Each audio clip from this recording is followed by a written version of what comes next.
طاب ليوم النداء أعيدوا إلى الحق سلطانه.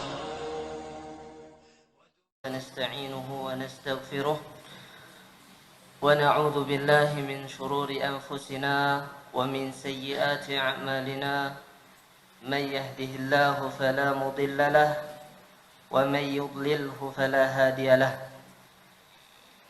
أشهد أن لا إله إلا الله وحده لا شريك له وأشهد أن محمدا عبده ورسوله صلى الله ربي عليه وعلى أصحابه وعلى آله أجمعين. أيها الأحبة kaum muslimin rahimani wa rahimakumullah. Alhamdulillah, kita bersyukur kepada Allah Azza wa Jalla. Pada malam hari ini kita bisa melanjutkan daurah yang diadakan oleh kampus kita, kampus tercinta kita STDI Imam Syafi'i, daurah Sirah Nabawiyah. Dan pada malam ini kita hampir-hampir di penghujung kajian atau di penghujung silsilah ini, rangkaian daurah tentang Sirah Nabawiyah, Sirah Nabi sallallahu alaihi wasallam. Ya, pada malam ini kita akan masuk ke peperangan yang sangat dahsyat, Ghazwatul Hunain, peperangan Hunain. Lalu nanti akan disambung dengan Ghazwah Tabuk. Dan pada malam terakhir akan ditutup dengan wafatnya Rasulullah sallallahu alaihi wasallam. Ayuhal ahibbah, para kaum muslimin rahimani wa rahimakumullah. Yang pertama, saya pribadi mengingatkan diri saya dan mengingatkan kaum muslimin dan kaum muslimat dimanapun berada, bahwa saat ini kita sedang menuntut ilmu. Dan rasakanlah, hadirkanlah di dalam hati kita ini, sekarang di masjid ini, malaikat sedang menaruh sayap-sayapnya di atas kita. Rahmat sedang turun kepada kita. Rasakan itu. Dan sesungguhnya kita di dalam ibadah. Muliakanlah ilmu. Mari kita menjaga adab-adab menuntut ilmu. Kaum muslimin, a'azzanillahu wa iyyakum. Sebelum kita masuk ke pembahasan sirah ini, saya awaddu an u'tikum wa u'ti nafsi wa iyyakum an-nasihah, beberapa nasihat tentang menuntut ilmu. Dan sebelumnya, pada mulai Agustus ini kita melihat berbondong-bondong afwajan, ya, mulai bertanangan para tulabul ilmi. Ahlan wa sahlan bitulabil ilmi, nahnu nurahib bikum. Selamat datang wahai para penuntut ilmu, para mahasiswa STDI Imam Syafi'i yang sebelumnya bisa dibilang agak sepi, dan pada malam ini sudah terlihat agak ramai. Dan pada siang harinya, pada sholat 5 waktu, Masya Allah, sudah mulai banyak terlihat, sop-sop sudah mulai sampai ke belakang. Dan yang ana rasa kebanyakan yang sudah datang adalah para penuntut ilmu yang baru. Ahlan wa sahlan bikum, calon mahasiswa. Karena kalau masih belum KRS katanya belum, masih jadi mahasiswa, masih dibilang camaba, calon mahasiswa baru. Ala kulli hal, antum adalah penuntut ilmu. Dan mari kita merenungi beberapa menit sebelum kita memulai perkuliahan dan sebelum kita masuk ke dalam pembahasan sirah ini. Saya mengingatkan kita yang pertama untuk membersihkan hati. Tathhir al-qalb. Ayyuhal ikhwah at-tullab dan para kaum muslimin, kita menuntut ilmu, datang ke sini sebenarnya kita sedang mengisi hati kita dengan ilmu. Dan ilmu itu adalah cahaya. Tempatnya di mana? Tempatnya adalah di hati. Oleh sebab itu, kita harus semangat. Mungkin sekarang kita baru datang, kita baru kajian, kita harus semangat untuk membersihkan hati. Karena kalau hati kita bersih, insya Allah cahaya-cahaya ilmu itu akan terpancarkan di dalam hati kita. Mungkin dengan kita mengotori hati kita, ilmu itu akan sulit untuk masuk. Hafalan akan sulit kita bisa fokus. Hafalan yang sebelumnya kita hafalkan 30 juz, 20 juz, 10 juz, rasanya yang tersisa hari ini cuma 1 juz saja. Mungkin kita perlu membersihkan hati lagi. Khususnya para tulab al-ilm, para mahasiswa STDI Imam Syafi'i, kita khususkan ini karena memang pengotor-pengotor hati pada zaman ini sangat mudah dan cepat sekali. Tidak perlu kita capek untuk keluar, tidak perlu kita capek untuk berjalan. Tinggal kita pegang, di situ sudah menjadi sarana yang sangat cepat untuk kita bermaksiat. Oleh sebab itu saya menguatkan bahwa hati ini adalah tempat kita menaruh ilmu itu. Jangan sampai kita mengotori hati ini sehingga ilmu yang kita capek karena ingin cari ilmu, kita mengeluarkan harta demi ilmu, kita meninggalkan kampung kita demi ilmu, tapi gara-gara kita berbuat maksiat, ilmu itu enggan untuk masuk ke dalam hati kita. Terus yang kedua, kita harus memperhatikan juga, masih berkaitan dengan hati. Kalau tadi kita sudah coba membersihkan hati dari kotoran-kotoran itu, sekarang kita isi hati itu dengan ikhlas. Kita bersihkan, karena kalau hati itu kotor, kita isi, jadinya apa? Ada bekas kopi, sudah kita minum kopi, habis. Tentu masih ada sisa-sisa kotorannya. Kalau kita mau minum air putih, kita taruh air putih di dalam gelas yang bekas kopi itu, apakah bersih apa tidak? Tidak. Kita taruh air putih di situ, tentunya warnanya tidak akan sebening kalau gelas itu bersih. Dan kita akan malu kalau kita menyuguhkan bekas kopi itu, lalu kita isi air putih menyuguhkan kepada tamu, kita akan malu. Kotoran. Harusnya kita lebih malu kepada Allah Azza wa Jalla. Ketika antum sekarang mau mengisi hati ini dengan ilmu cahaya, lalu antum berhadapan dengan Allah Azza wa Jalla, sedangkan hati-hati kita itu kotor, bekas pandangan yang tidak dibolehkan, bekas perkataan-perkataan yang diharamkan, bekas perbuatan-perbuatan yang dilarang, ataupun bekas syubhat-syubhat yang masih tersisa di dalam otak-otak kita. Oleh sebab itu Rasulullah sallallahu alaihi wasallam bersabda, "Innamal a'malu binniyah wa innama likulli imri'in ma nawa." Kita isi hati ini dengan ikhlas kepada Allah. Ingat, menuntut ilmu itu adalah ibadah. Karena kita akan mempelajari Al-Qur'an. Oke, kita belajar fikih, kita belajar usul, kita belajar nahwu, tapi tujuannya sebenarnya untuk apa? Kita belajar fikih, di situ ada tujuan, yaitu memahami Al-Quran dan Sunnah. Di fikih itu tidak lepas dari dalil-dalil. Di fikih itu tidak lepas dari perkataan Allah Azza wa Jalla.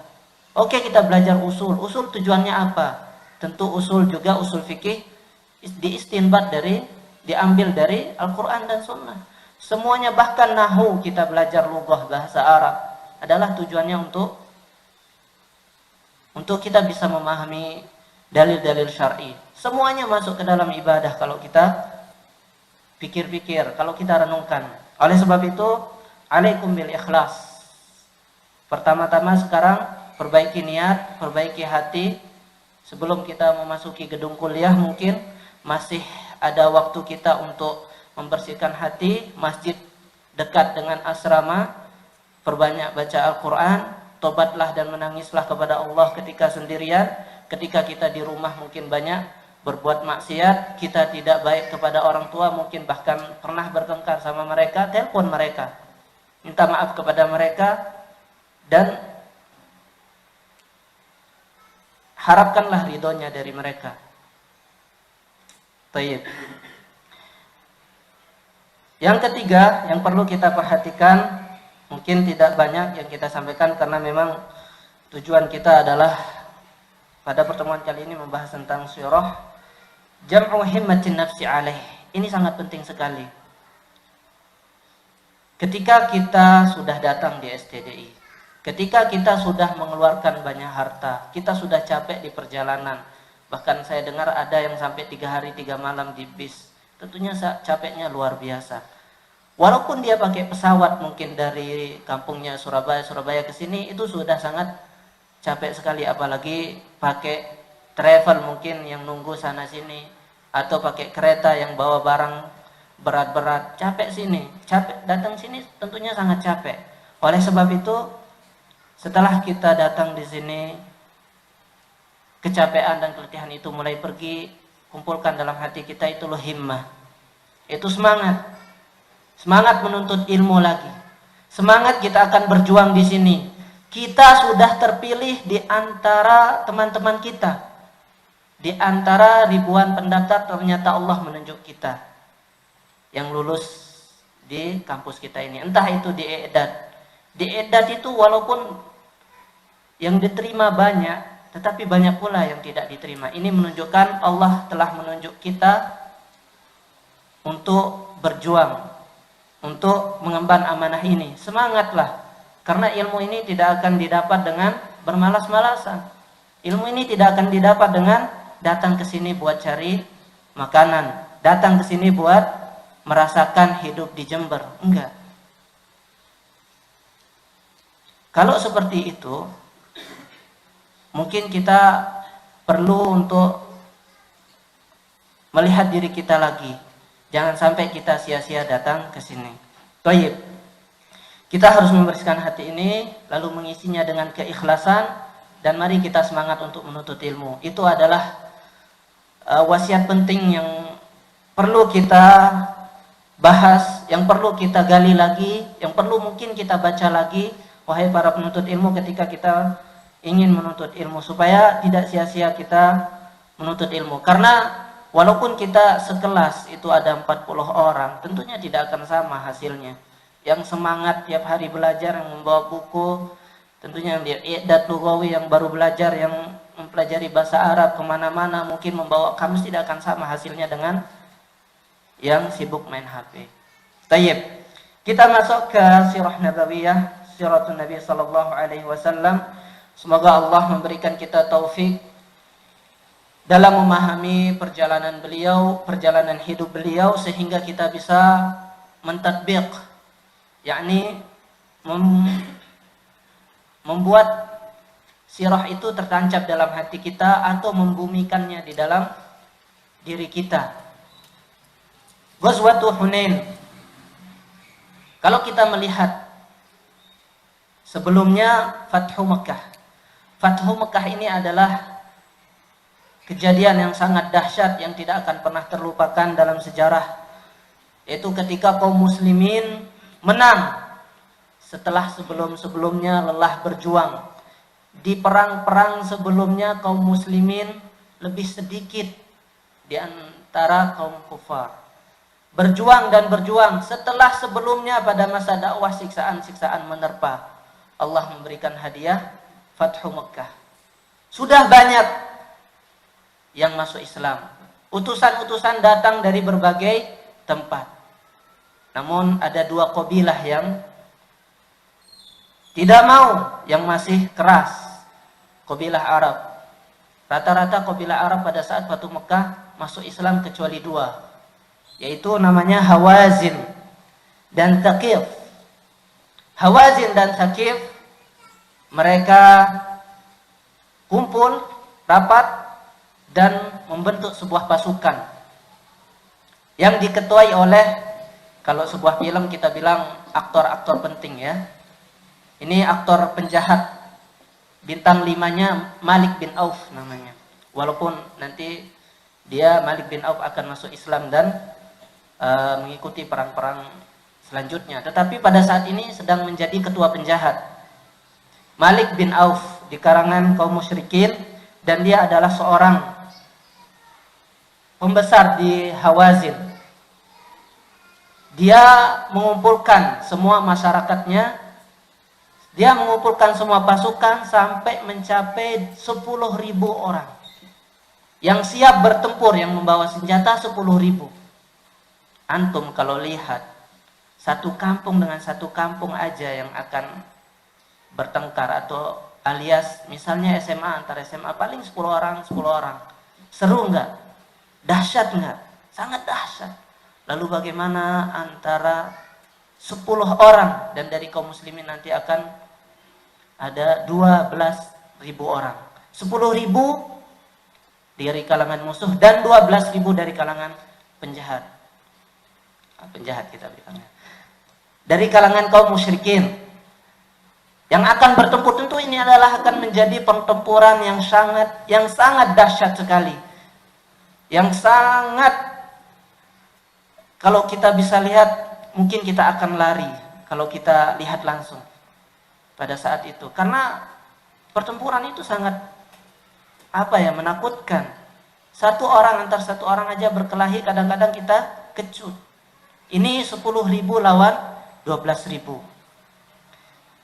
Hawazin pada saat itu diketuai oleh Malik bin Auf, dan di kalangan kaum musyrikin ada seorang syekh kabir yang bernama Duraid. Duraid ini orang tua, dia nggak akan dibawa perang kecuali dengan satu alasan, karena huwa mujarrabun fil harbi, karena dia orang yang sangat pengalaman di dalam peperangan. Pada saat ini dia pun diboyong gara-gara ingin didengar pendapatnya, ra'yuhu, idenya. Pada saat Hawazin sudah mulai berkemas-kemas, Malik bin Auf, pemimpin kaum musyrikin ini, menekankan, mewajibkan bagi semua tentara untuk membawa anak dan istrinya. Semuanya dibawa. Harta yang bisa dibawa. Coba kita bayangkan sebuah peperangan, perjalanan yang jauh, tidak ada bis, tidak ada tank, tidak ada alat-alat yang memudahkan, disuruh bawa keluarga. Sedangkan sekarang kita bawa keluarga pakai pesawat itu, Masya Allah, sangat melelahkan. Bagi yang berkeluarga akan tahu, bagi yang belum, insya Allah akan tahu. Sangat capek sekali membawa 2 anak, 1 anak, 2 anak, 3 anak, 4 anak di bis. Banyak akalnya, apalagi yang aktif, apalagi yang mau ini, mau itu. Masya Allah, bikin capek sekali. Ini disuruh berperang bawa anak dan bawa semua hartanya. Berangkatlah kaum Hawazin, kaum musyrikin, dan kaum Thaqif. Dan ketika mereka sampai di sebuah wadi namanya Autos. Autos ini sebelum Wadi Hunain. Kenapa dinamakan Ghazwah Hunain? Ya karena memang letaknya di wadi, lembah. Lembah itu dataran rendah yang dikelilingi oleh pegunungan atau perbukitan. Wadi, lembah di dataran rendah. Setelah mereka datang di Autos, si Duraid ini berhenti, Syekh Kabir ini berhenti dan memanggil beberapa orang. Kok saya dengar tangisan anak-anak ya? Kok saya dengar onta-onta, padahal onta itu tidak untuk dibawa perang. Yang dibawa perang kuda. Kayaknya bawa apa mereka ini? Ditanya mereka, ini suara apa? Suara anak-anak. Kenapa? Salah seorang menjawab, ya kita disuruh oleh pemimpin kita untuk membawa anak-anak dan keluarga kita. Panggil itu si Malik. Karena memang dia orang tua yang memang patut didengar. Panggil si Malik. Setelah dipanggil si Malik, ya Malik, wahai Malik, innaka lam tasna' bitaqdimi baydah. Sebelumnya si Duraid ini bertanya dulu, wahai Malik, kenapa ente menyuruh mereka bawa keluarga? Kenapa antum menyuruh mereka membawa harta-harta mereka? Kata Malik, ana menyuruh membawa harta mereka, anak mereka, keluarga mereka, istri-istri mereka, karena ini akan menjadi peperangan yang sangat sengit.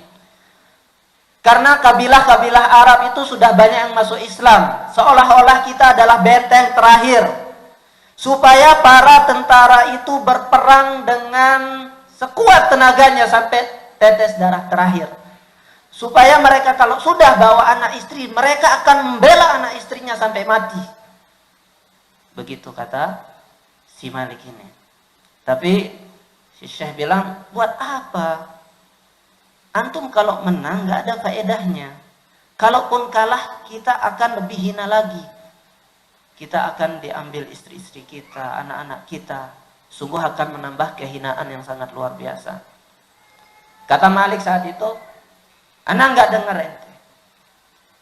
La urid ma aratu an asma'aka. Innaka anta syekhun kabir wa syakha aqluka. Kamu sudah tua.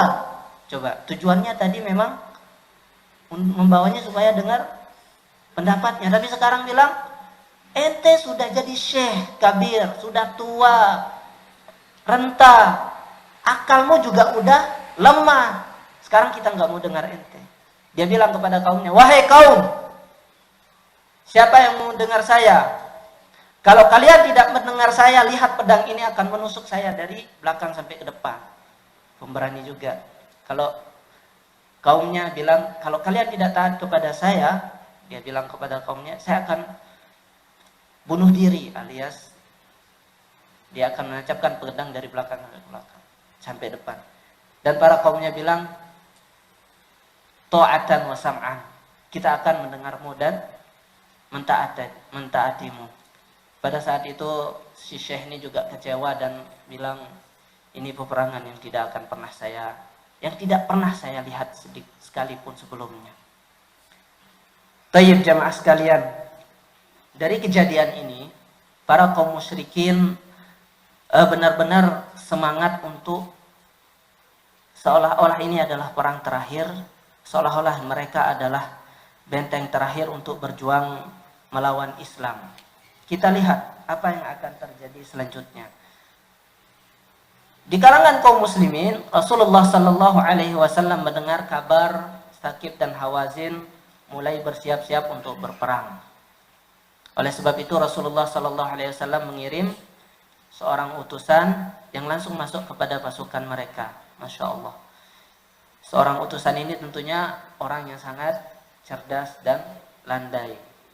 Kenapa bisa masuk ke dalam kaum musyrikin? Setelah utusan ini masuk beberapa hari, kembali lagi kepada Rasulullah melapor begini-begini keadaan kaum musyrikin. Rasulullah Sallallahu Alaihi Wasallam bersiap-siap. Beliau Rasulullah Sallallahu Alaihi Wasallam berangkat dari Mekah, padahal pada waktu itu baru saja sampai Mekah, baru saja Fathu Mekah, belum sampai sebulan, baru belasan hari. Kayaknya 12 hari, baru 16 atau 12 hari di Mekah. Lalu berangkat pada bulan Syawal menuju peperangan.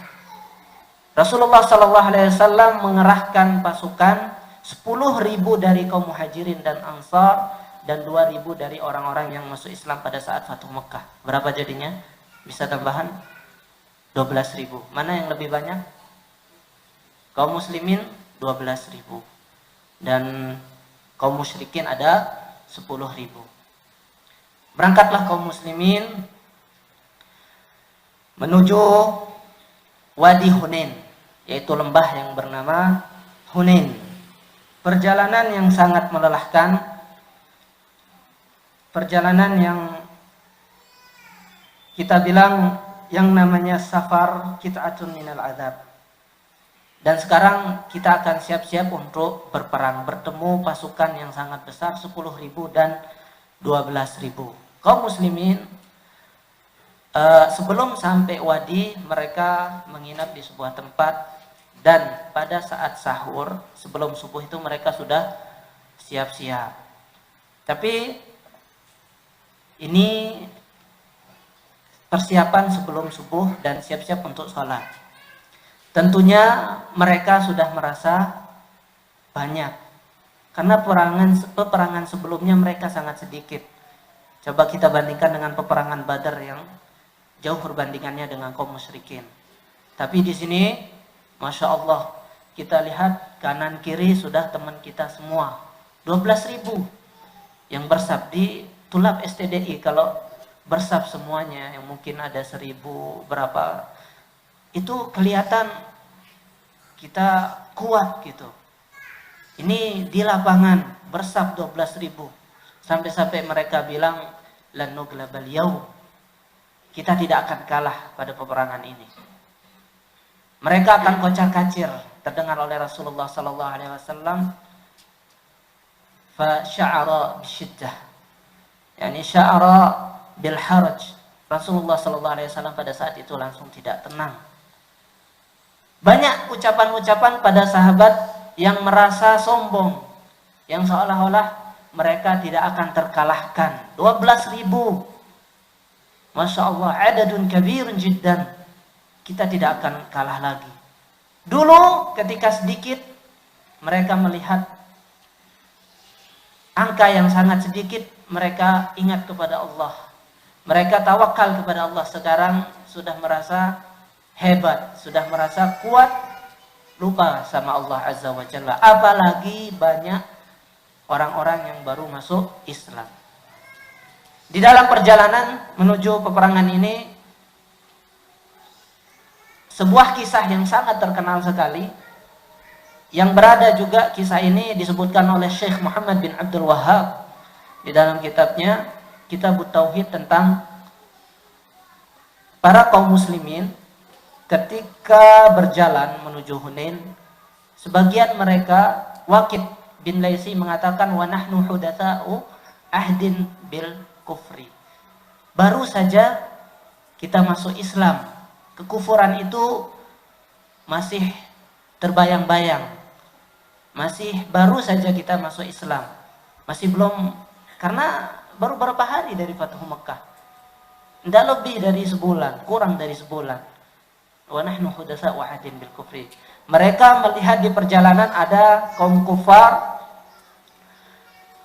ya'kufuna 'inda sidratin. Mereka sedang bertawaf, beriktikaf, menaruh senjata-senjata mereka di sebuah pohon yang bernama Zatu Anwat. Lalu mereka bilang, ya Rasulullah, ij'al lana Zata Anwatin kama lahum Zatu Anwat. Wahai Rasulullah, coba lihat kaum musyrikin. Mereka taruh senjata-senjata mereka buat keberkahan, supaya senjata-senjata mereka mungkin bisa sakti. Mungkin dalam perfilman bisa sesakti pedang apa? Atau kapak 212. Dilempar langsung membunuh 10 orang atau 100 orang. Mereka juga punya adat yang seperti itu, supaya pedangnya sakti, supaya tidak lelah kita bawa pedang, pedangnya sudah jalan membunuh orang. Mereka juga pengen buatin kita juga, wahai Rasulullah sallallahu alaihi wasallam, Zatu Anwat, supaya kita juga enggak capek-capek berlatih, tidak capek-capek mengumpulkan tenaga, pedang kita sudah sakti. Kata Rasulullah sallallahu alaihi wasallam, Allahu akbar. Allahu akbar, Allah Maha besar. Innahas sunan Ini adalah sunnah-sunnahnya orang terdahulu. La tattabi'unna sunana man kana qablakum. Kalian akan mengikuti sunnah-sunnah orang terdahulu. Kalian sudah mengatakan kama qalat banu Israil li Musa ij'al lana ilahan kama lahum alihah. Perkataan kalian ini seumpama perkataan Bani Israel. Perkataan Bani Israel itu namanya perkataan kufur.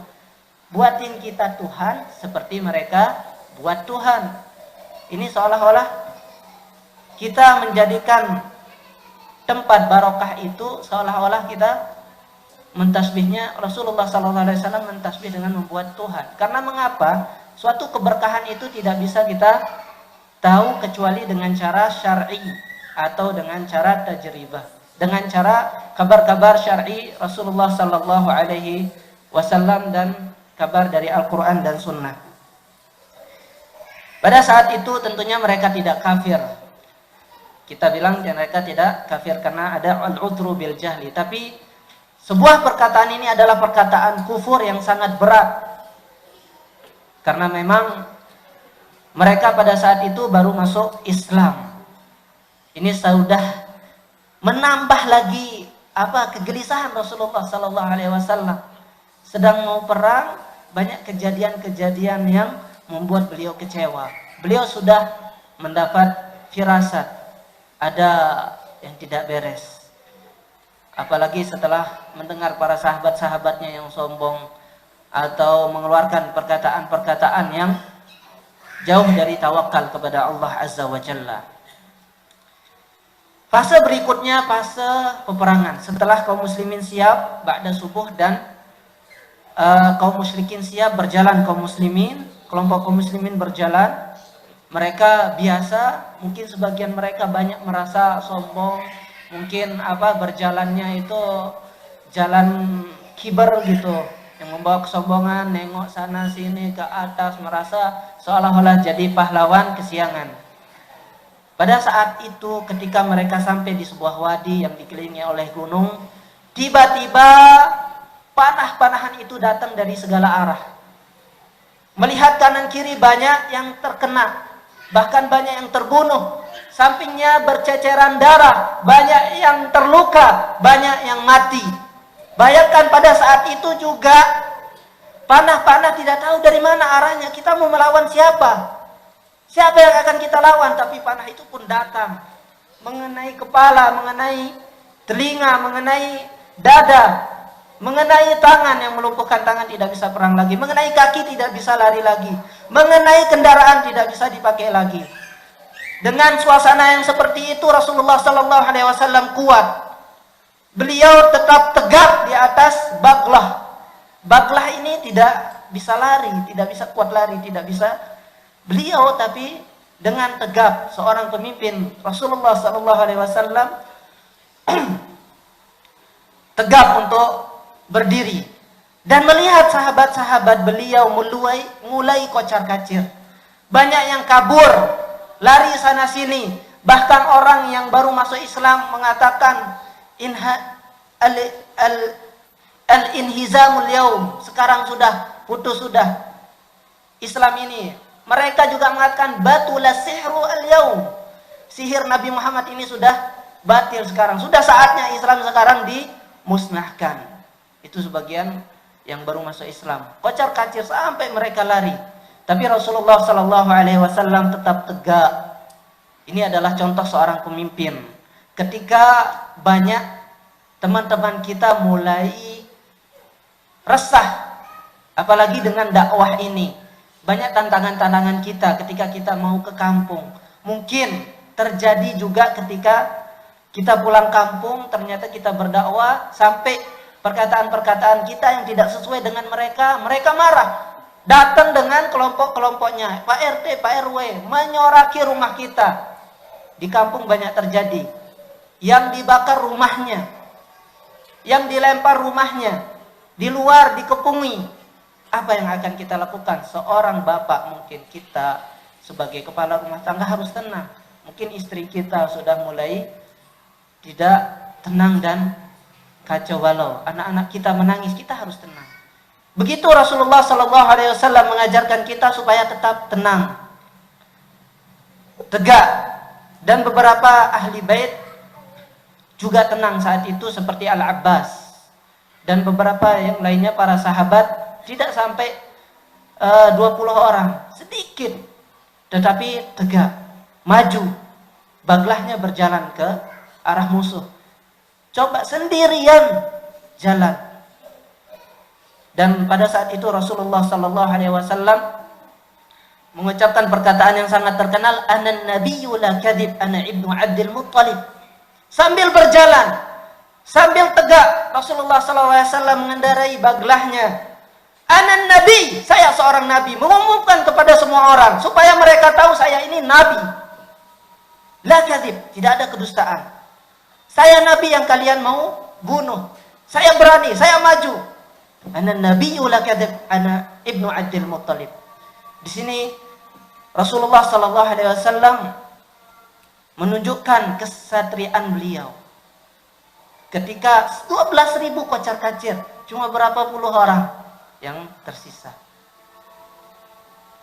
Oke, sudah azan. Mungkin kita akan lanjutkan pada sesi berikutnya, yaitu setelah azan insyaallah taala. Barakallahu fiikum.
Bismillah, alhamdulillah, wassallallahu ala nabiillah wa ala alihi wa ashabihi wa man tabi'ahum ila yaumil qiyamah.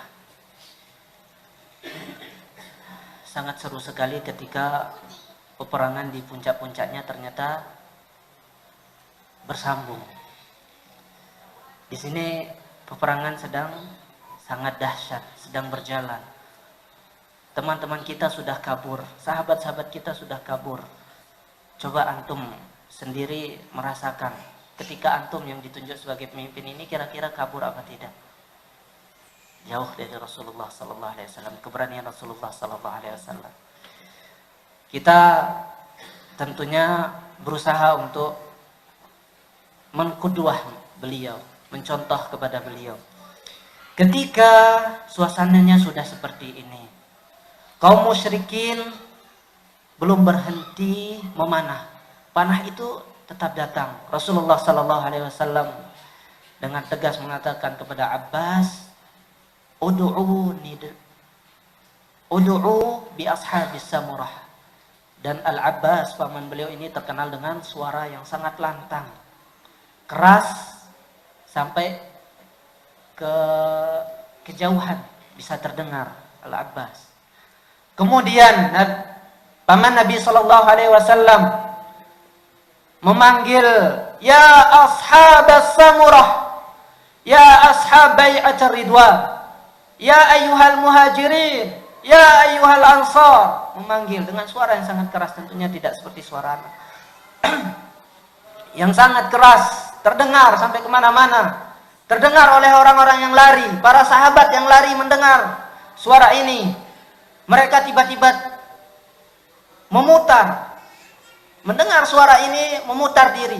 Yang sedang naik onta, naik kuda, ketika kudanya telat untuk berbalik menuju Rasulullah sallallahu alaihi wasallam, dia lempar diri. Dia turun dari kudanya dan berlari ke Rasulullah sallallahu alaihi wasallam. Rasulullah memanggil. Yang lari-lari itu kembali. Mereka berbalik arah.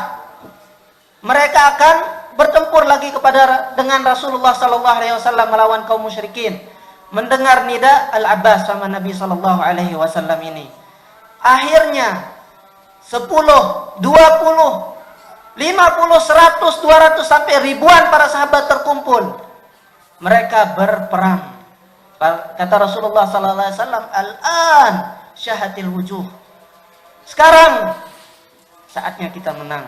Wajah sudah bergembira. Sekarang mari kita berperang. Majulah kaum muslimin dengan tegas. Mereka yang telah kabur mulai semangat dan mulai sadar diri, mulai bergantungkan diri kepada Allah Azza wa Jalla. Peperangan pun terjadi, pertempuran, al-iltiham, saling bertemu. Yang satu melawan yang lain, pedangnya membunuh, masing-masing membunuh. Pertempuran yang sangat seru sampai pada akhirnya kaum musliminlah yang menang. Setelah pertempuran yang sangat dahsyat, setelah Allah memberikan mereka pelajaran, jangan sombong dulu. Kalian menang bukan karena kalian banyak, tapi karena pertolongan Allah Azza wa Jalla. Ingat, di Badar kalian sedikit tetapi Allah menangkan dengan mudah. Karena iman kita kuat. Iman kalian kuat kepada Allah Azza wa Jalla. Sekarang yu'tihimud dars. Allah memberikan pelajaran, mengingatkan mereka, jangan ulangi lagi kesombongan itu. Al-ujb, merasa kuat, merasa bisa. Oleh sebab itu, dalam motivasi-motivasi umum kita sering mendengar ats-tsiqah bin nafs, percaya diri alias PD. Ini enggak benar dalam Islam. Ats-tsiqah billah, kita harus percaya kepada Allah. Coba antum baca sirah-sirah. Ketika mereka kuat, yaitu ketika mereka tawakal kepada Allah. Tapi ketika mereka terlalu pede, tsiqah bin nafs, merasa bisa, merasa sudah tahu, merasa sudah banyak, Allah jatuhi. Kita juga mungkin merasa sebagai penuntut ilmu, kadang-kadang kita masih baru belajar pidato ke depan. Kita sudah merasa bisa, tiba-tiba di depan kacau balau. Perkataan yang kita sudah hafalkan, hadis yang kita mungkinkan, Al-Quran yang sudah kita ulang-ulang, semuanya hilang seketika. Melihat jamaah yang melihat kita, mata-mata melihat kita semuanya, mungkin ada yang tidak peduli dengan kita, ada yang ketawa, mungkin kita merasa dia sedang menertawakan kita. Ada apa dengan saya? Semuanya hilang. Itu gara-gara as-siqah bin nafs. Kita harus as-siqah billah. Peperangan selesai. Dan kaum musyrikin terbagi menjadi dua kelompok. Satu kabur ke Wadi Autos. Mereka berlarian, satu kabur ke Taif. Yang kabur ke Autos dikejar oleh segerombolan sahabat dan berhasil ditaklukkan. Berhasil membawa harta mereka. Tentunya ghanimah pada saat ini ghanimah yang sangat besar. Tapi yang lari ke Taif, Rasulullah SAW sendiri yang mengejarnya dan beberapa pasukannya. Tetapi setelah nyampe Taif ternyata bentengnya sangat kuat. Sehingga Rasulullah SAW setelah beberapa hari beliau mengatakan inna qafiluna godan kepada para sahabatnya, kita pulang besok. Tapi para sahabat enggak puas, udah merasa kuat, sudah merasa kita pasti bisa mengalahkan Rasulullah. Kita perang lagi besok. Taib masih itu. Coba perang lagi besok. Benar. Ternyata para sahabat perang lagi besok, mendekati benteng, terpanah, banyak yang meninggal. Setelah mereka balik, banyak meninggal, banyak terluka. Kata Rasulullah SAW, inna qafiluna godan. Kita pulang sudah. Kita pulang, besok mereka tersenyum. Betul Rasulullah SAW. Mereka sadar kita yang salah. Karena Rasulullah SAW tentunya sudah merasa kita tidak akan bisa menaklukkan. Kita pulang.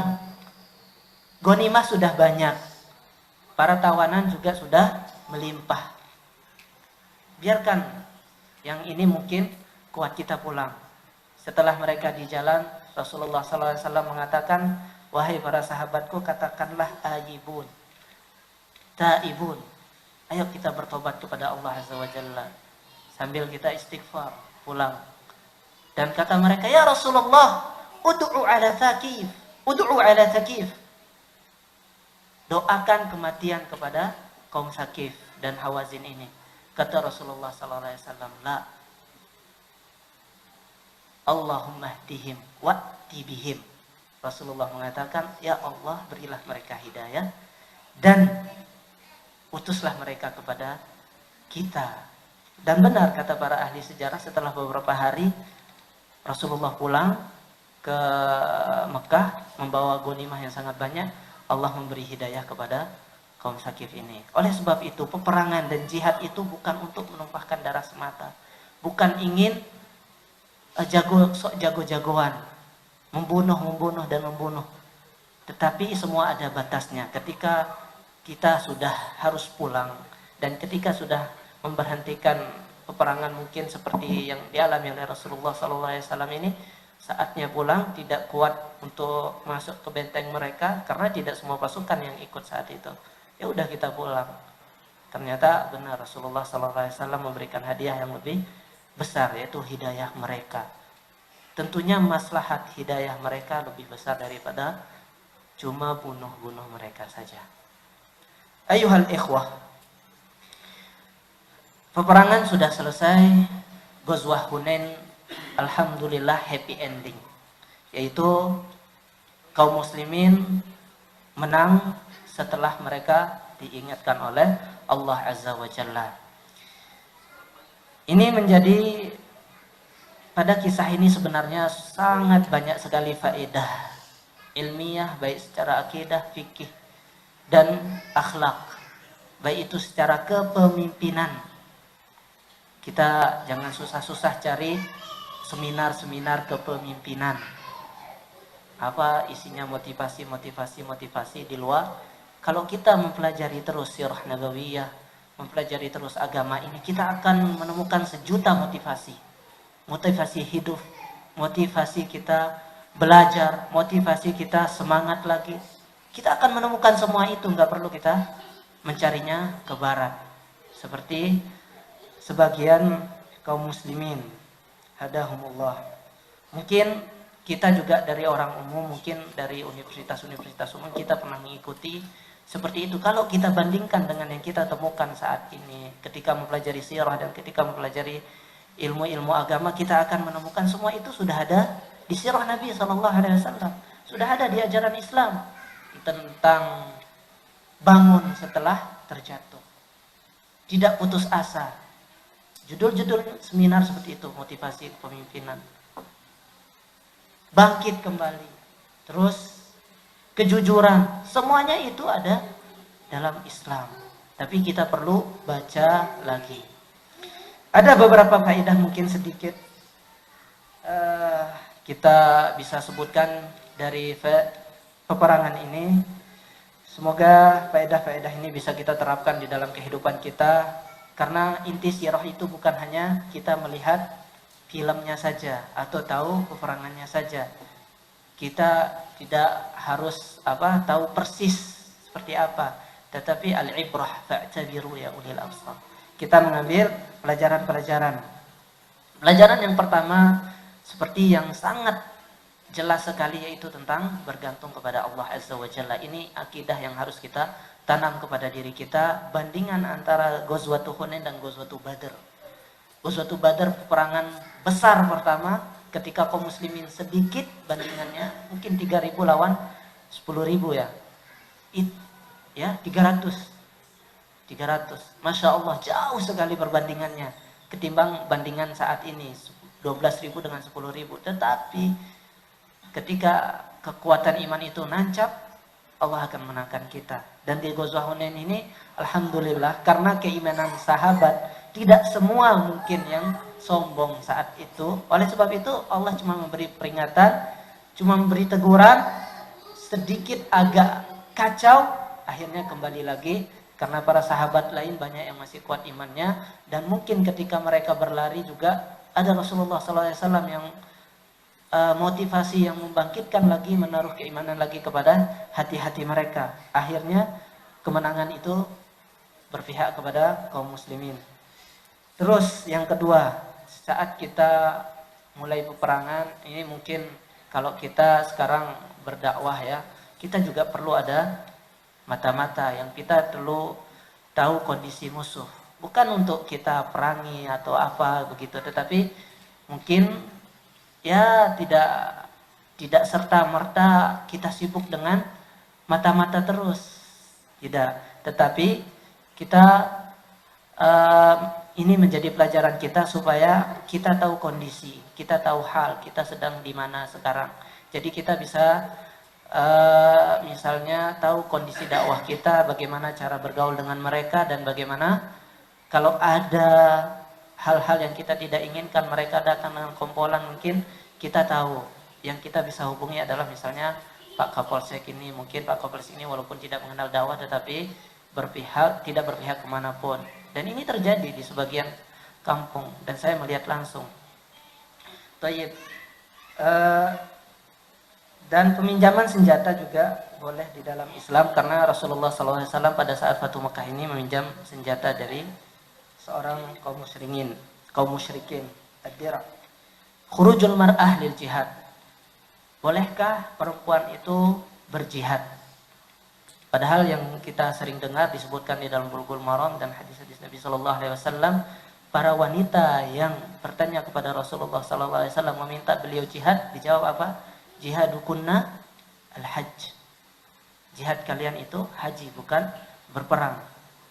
Para ulama rahimahullah mengatakan ini bukan berarti perempuan itu dilarang untuk ikut jihad, tetapi dilarang untuk mengambil senjata, menjadi prajurit.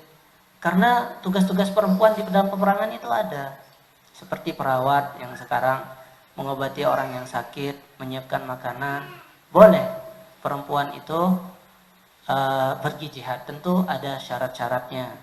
Di antara yang disebutkan oleh para ulama adalah amnul fitnah, aman terhadap fitnah. Yang lain juga para ulama menambah syaratnya, yaitu ada ghalabatul dhann bil fauz, ada kemungkinan besar untuk kemenangan, karena kalau kemungkinan besar kekalahan tentu wanitanya akan diambil. Insya Allah kalau optimisme itu ada, insya Allah kita akan menang. Di sini juga boleh perempuan itu untuk berangkat jihad.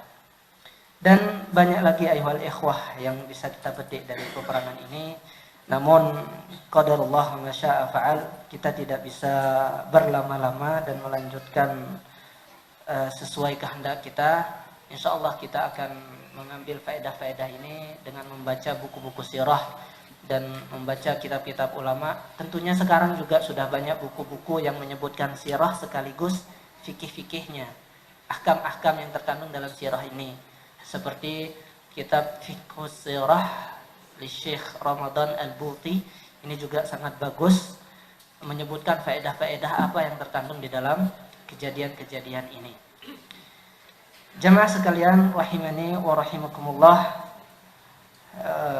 saya meminta maaf kalau di dalam penyampaian saya karena mungkin ada kata-kata saya yang tidak sesuai dengan adat kebiasaan kita yang kita dengar. Mungkin ada kata-kata yang terselip dan tidak pas di hati, harap dimaafkan. Dan kalaupun itu benar, semata-mata itu dari Allah Azza wa Jalla, dan kalau salah itu adalah dari kesalahan pembicara. Jazakumullah khairan katsira. Assalamualaikum warahmatullahi wabarakatuh.